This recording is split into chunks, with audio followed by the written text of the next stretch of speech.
চূড়ান্ত রায় আমরা কি নিতে পারি? 2026 সালের ট্রাফিকে ভাঙা রাস্তায় পিলিয়ন নিয়ে প্রতিদিনের যাতায়াতে আসলে কে জিতবে? পালসার অ্যানোয়া 60 নাকি ইয়ামাহা এফজেডএস ভার্সন 2?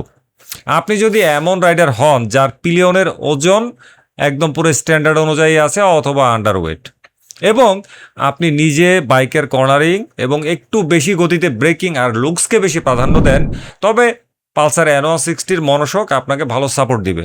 তবে পেছনের মানুষের মেরুদণ্ডের কথা চিন্তা করে আপনাকে ভাঙা রাস্তায় বাইকের গতি যথেষ্ট নিচে নামিয়ে রাখাটা ভালো।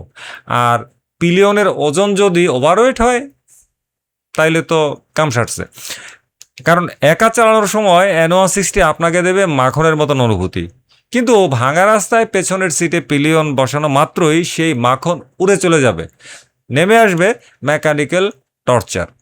আর আপনি যদি প্রতিদিন ফ্যামিলি মেম্বার বা ভারী ওজনের পিলিয়ন নিয়ে ভাঙা রাস্তা দিয়ে অফিস বা রেগুলার যাতায়াত করেন, তবে লুকস আর পারফরমেন্সের মায়া ত্যাগ করে এফজেডএস ভার্সনটা আপনাকে একটু ভালো ব্যাক সাপোর্ট দিতে পারে। তবে মাথায় রাখবেন, এটার মনোশকের লাইফ স্প্যান কিন্তু কম। একটু বেশি গতিতে চালালে এর অতিরিক্ত কাদামার্কা ফিডব্যাক রাইডার আর পিলিয়ন উভয়ের আত্মবিশ্বাসকে কমিয়ে দেয়। শোরুমে গিয়ে ব্র্যান্ডের দালাল বা সেলস পার্সনের মিষ্টি কথায় ভুলবেন না।